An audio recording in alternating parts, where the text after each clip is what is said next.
வணக்கம். அட்சய லக்ன பததி ஜோதிடம். இது எனக்கு எப்படி அறிமுகமாச்சுன்னா, ஓம் சரவணபவ என்ற யூடியூப் சேனல் மூலியமா தான் எனக்கு அறிமுகமாச்சு. அதில் ஐயா பொதுவுடை மூர்த்தி அவர்களோட இன்டர்வியூ ஒன்று பார்த்துருந்தேன். அவரில் ஐயா சொன்ன விஷயம் என்னென்னா, வளரும் லக்னம் மாறும் வாழ்க்கையை பற்றி சொல்லியிருந்தாங்க. ஸோ அதை கேட்டோன்னே அதில் எனக்கு ஒரு ஈர்ப்பு இருந்தது. ஸோ அது மூலிமா எனக்கு ஜோதிடத்துலேயும் ஒரு ஈர்ப்பு இருந்ததுனால நான் அந்த வகுப்பில் சேர்ந்தேன். இது வகுப்பு ஆரம்பிக்கிற நேரம் அதிகாலை 4:30 மணிக்கு ஆரம்பிக்கிறாங்க. ஸோ நம்மளோட சிந்தனை எல்லாம் வகுப்பில் இருக்கனால, அவங்க சொல்கிற விஷயங்கள் எல்லாமே நம்ம எளிதாக புரிஞ்சக்கூடிய வகையில் இருக்குது.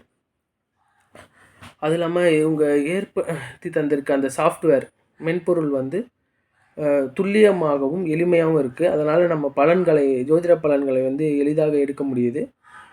இதற்கு உறுதுணையாக இருந்த ஐயா பொதுவுடை மூர்த்தி அவர்களுக்கும், எனது அனைத்து ஆசிரியர் குருமார்களுக்கும், என்னுடைய பயிற்சி ஆசிரியர் ராதாகிருஷ்ணன் அவர்களுக்கும் இந்த சமயத்தில் நான் ரொம்ப நன்றி தெரிவிச்சுக்கிறேன்.